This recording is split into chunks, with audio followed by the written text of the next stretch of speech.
Hey guys, and welcome back to my channel. I've had a lot of requests to do a review for the Quiet Times devotions that we've been doing for the past year, and I do really like them, so I wanted to take just a quick video of what they look like inside, kind of how we do them, just so to give you a better idea of what all is involved. So this past year we have been using the Quiet Time devotions, and these are sold by a company called Word of Life, and they come by grade level.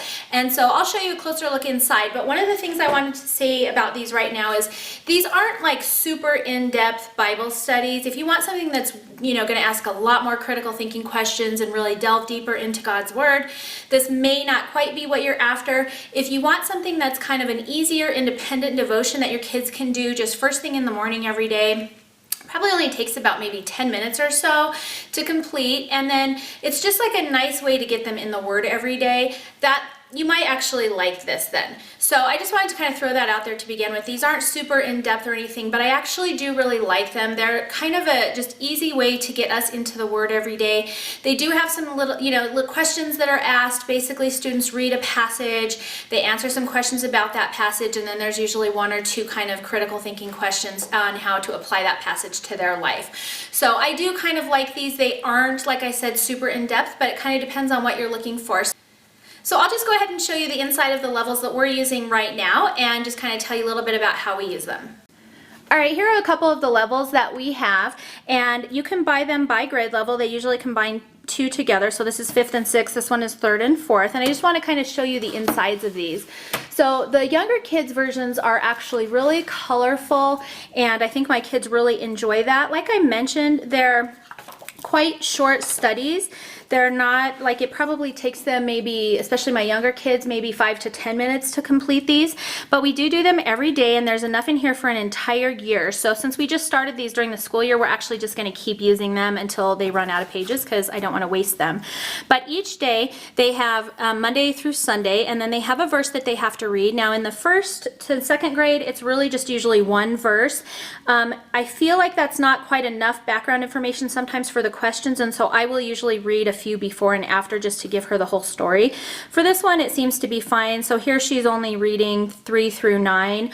It's not too much reading. As you'll see when we get into the older version, they have more reading to do, but it just kind of gives you a little bit of information at the top about the verses that you're reading, and then there's some questions that directly correlate to the verses.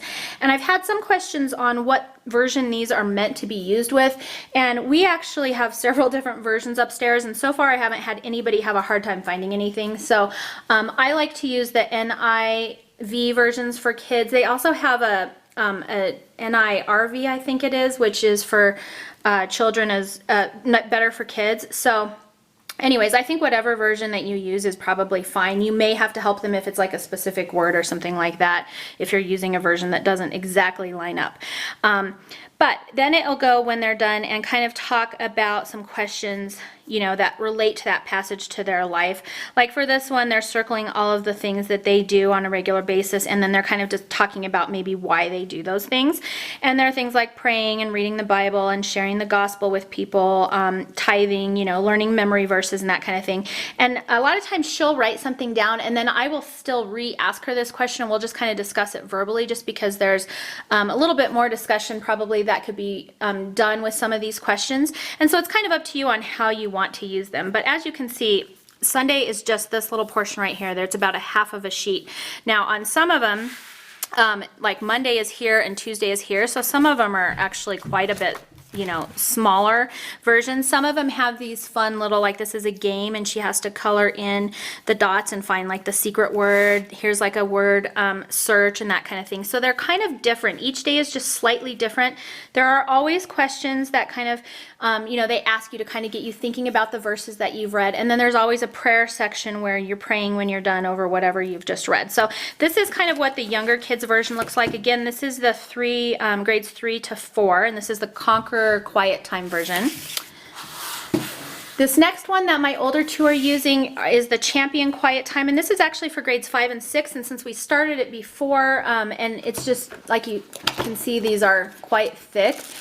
They just haven't finished them, and so we'll just continue using these even though the grade level is just, obviously too easy for them, but I don't want to waste the books. So anyways, when you open these up, they're a little bit less colorful, as you can see. Monday, Tuesday, Wednesday, Thursday, Friday, Saturday, Sunday. And then there's usually just like a little bit of a snippet right here that kind of talks either some information or kind of talks about, you know, what you've covered that week and whatnot.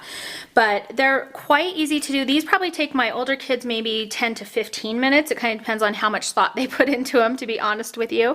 And on the side, they just have their reading assignment. So this particular one isn't too much. It's Second Chronicles 12, 5 through 16. This one is like 1 through 15. So it really kind of just depends on the day, on the passage. And then they ask specific questions, just like the other one, that relates to the actual passage that they just read. And then down here in this little print, it has some questions on how you might handle situations. So for example, on this one, this particular one is talking about how you handle it when bad things happen. And so you know, it's like, what should I do in this case? And then they gives it, this one's just like a multiple choice kind of question. Sometimes it's actually a question where they have to write like an actual answer. And I do the same thing with this as I do with my younger kids. I'll just go through, read what they've done to make sure that they've gotten the correct answers and whatnot, and actually done it. And then the other thing I'll do is just sit down and discuss this with them as well, and just kind of say, okay, what could we do in this situation, you know, and just give them tips if they're not sure, or we'll just kind of use it as more of a discussion point. So like I said, these aren't very long. They're pretty quick devotions. There are 365 of them in here. There's also some sections for extra notes and whatnot, you know, and you can do like, how can I apply this week, this lesson, and for this lesson, and that kind of thing. So I actually really do like these. I know that I think if you have a child who's really wanting to delve a little bit deeper into God's Word and really do a more in-depth study, this is probably not what you're going to want to do. These are really just like meant for kind of a quiet time devotion, and that's even what they're called. These ones are champion quiet times. And so it's not like a super in-depth Bible study, but what it is it's a nice way, I feel like, to get my kids in the Word on a regular basis. They don't take too long, so there's not a lot of grumbling or complaining, and it just kind of sets that habit of waking up in the morning and getting into God's Word. So we even do these during the summer. We do them during the school year. We do them all the time. The only time I haven't really like made them do them is usually on weekends. I will let them take the weekends off. However, a lot of times they'll go in and do them anyway because they're just so quick and easy, and I think they, you know, on some level kind of enjoy them. Especially, I know my daughter with this one, she actually likes to do them. They're just kind of fun and colorful, and they have fun games and that kind of thing. So these, I think, are a great solution if you're looking for a quick kind of devotion for your students, and it's a good way to just kind of introduce them to God's Word and just do kind of a little bit at a time, and you know, just to get started. Like I said, if you have, they do have teenage ones, and I do plan on getting that for my oldest here as soon as she's done with this one. I will say that I have a friend's teenager who had looked at it, and he thought that it was way too easy and definitely not very in-depth, and he kind of prefers more in-depth studies. So I think it's really going to depend on what your child prefers. You know, I'm kind of for anything that gets them in the Word and gets them thinking about it, and just kind of is, you know, getting them in that process and getting them in the habit of doing a type of a devotion every day. So really kind of depends on what you're looking for, but if you just want a quick devotion, I think these are a great option. I would definitely recommend them. I will put links for where you can get them in the description box below, along with my link to my blog post that will have more information as well. Alright guys, so I hope this review helped you out a little bit, at least informed you on what these kind of look like and how we use them. And if you have any questions, of course, you're always welcome to email me. I'll put all of my information below. So I hope you enjoyed this video, and I will see you for the next one.